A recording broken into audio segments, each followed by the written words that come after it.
This video is brought to you by Brilliant. On Monday, farmers across Germany took to the streets to protest against planned cuts to agricultural subsidies that are currently being considered by the Scholz government. Social media was flooded with videos of tractors blocking roads and, in some cases, spraying animal manure on public property. At the time of writing, the government has said they're not going to change tack, but the main farmers' union has said that the protests will continue until their demands are met, and a tense stalemate is brewing. However, these aren't the first farmers' protests we've seen in Europe recently. Last year, we saw massive farmers' protests in the Netherlands over measures designed to reduce nitrogen emissions. Last month, there were a handful of farmers' protests in northern France, including a tractor blockade in Rennes over rising energy costs. And there were actually farmers' protests in Germany about a year ago. So in this video, we're going to take a look at the protests in Germany, why they could bring down the government, and why farmers' protests have become such a big thing in Europe recently.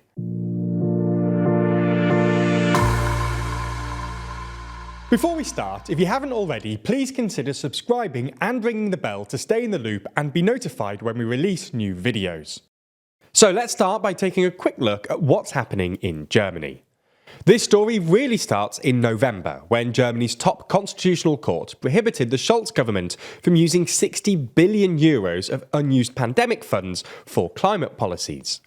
For context, in an attempt to keep debt to manageable levels, Germany has what's known as a debt brake, which was enshrined in the constitution in 2009 and limits the annual budget deficit to 0.35% of GDP. During emergencies like the pandemic, the German government creates special emergency borrowing funds outside of the usual budget. After COVID, there was 60 billion euros left over in the pandemic fund, which Scholz redirected towards climate initiatives, claiming that these investments could still be considered pandemic adjacent because they would help overcome pandemic-related economic difficulties. But in November, the German Constitutional Court ruled that these weren't really pandemic funds and thus violated the debt brake. This ruling meant that, in just a few weeks, the ruling coalition had to somehow find tens of billions in new cuts and tax rises to balance the books. After last-minute talks in mid-December, the coalition announced its new budget, which included some pretty significant cuts to agricultural subsidies. Under the new budget, farmers would no longer receive subsidies for agricultural diesel or tax exemptions for agricultural vehicles, costing the average farmer a few thousand euros a year. These cuts were acceptable to both the neoliberal FDP, who think that farmers receive too much support from the state, and the Greens, who think diesel subsidies are bad for the environment. However, this didn't go down well with German farmers, who staged a series of scattered protests in December.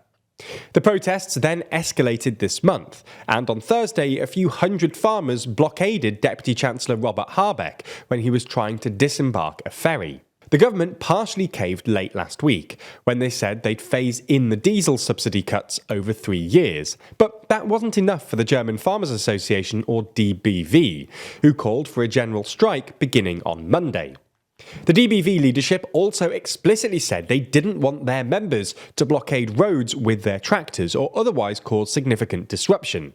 But that's what happened anyway. On Sunday evening, thousands of farmers started arriving in urban areas, including Berlin, Baden-Württemberg, North Rhine-Westphalia, Saxony and Bavaria. And by Monday, there were over 500 tractors lined up outside the Brandenburg Gate.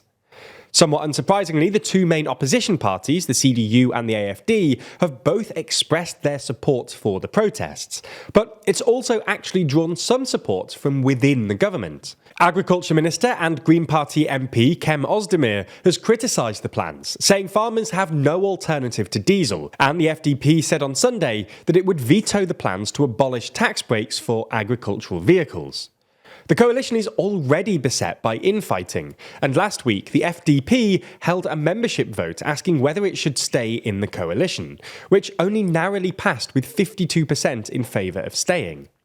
Given the farmers have said they'll continue protesting until their demands are met, further infighting looks likely. There's a real chance that this could be the thing that brings down Scholz's government. But these aren't the only farmers' protests we've seen in Europe recently. As we've detailed in the intro, we've also seen similar protests in France and the Netherlands, where the farmer citizen movement rode a wave of agricultural anger to win provincial elections last March. So why are these farmers' protests popping up all over Europe? Well, these protests were triggered by environmental policies intended to reduce greenhouse gas emissions by pushing farmers towards more sustainable but costlier practices. But while net zero policies might be the proximate cause, and the one that the media often focuses on, net zero isn't the only issue. As we see it, there were at least two other factors fueling these protests. The first is inequality. European farmers have been struggling for a while now, thanks to falling global food prices and increased international competition. To some extent, they've been protected by government subsidies, including the EU's €55 billion common agricultural policy. But as the European economy slows, interest rates rise, and Europe gets older, European governments have started cutting down on subsidies. While this is, in a sense, understandable, some protesters have argued that the rich should bear the brunt of the costs, not people like farmers. While the most recent protests have focused more squarely on net zero, the question of economic inequality was very apparent in last year's farmer protests in Germany, when the Farmers' Alliance explicitly called for excess profits tax, a wealth tax for the super rich, and better support for poorer farmers. Something similar is true of the Gilets Jaunes protest in France. While they're often framed as a net zero protest and they were triggered by a rise in diesel tax, polling after the fact found that the protesters' main issue was actually growing wealth inequality in France. The second thing fueling the protests is the growing rural-urban divide in Europe. For a variety of reasons, including an ever-widening gap in income and social attitudes, Europe's urban-rural divide has really grown in the past 20 years. And there's often a sense in these protests that politicians are urban and out of touch with rural voters. Polling suggests that rural voters are more likely to think the government doesn't care about them, and this gap has grown in just the past 2 years. This urban-rural divide often shows up in national voting patterns, with rural voters generally more likely to go for socially right-wing parties than urban voters. So, those are the three reasons farmers' protests are so popular in Europe at the moment: net zero, economic inequality, and the growing urban-rural divide. As we step into 2024, many of us are contemplating our New Year's resolutions, always looking to improve ourselves and learn more about the world around us. And while our content is always a good starting point, a lot of stuff we talk about can seem pretty complicated, especially when we dive into analytics and detailed data. But luckily there's a fun and easy way to learn more, which also doesn't cost thousands of dollars or take years and years of schooling. That's because Brilliant is the best way to learn maths, data science and computer science interactively. And the good thing is, it doesn't take long to learn either. These complex topics are broken down into small but accessible chunks, designed around your busy schedule. Even just a few minutes a day can help you with accumulating new knowledge over time in a fun and engaging way. As time goes on, you'll also get used to that empowering feeling of learning too, because Brilliant isn't just about memorization and lectures.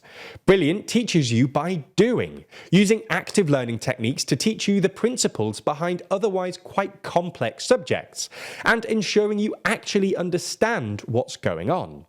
So whether you want to brush up on your basic math skills, improve your employment prospects, or just have another New Year's resolution for 2024, you can check out everything Brilliant has to offer free for a full 30 days by going to brilliant.org/TLDR. Plus, the first 200 of you will get 20% off Brilliant's annual premium subscription. Thanks for your support.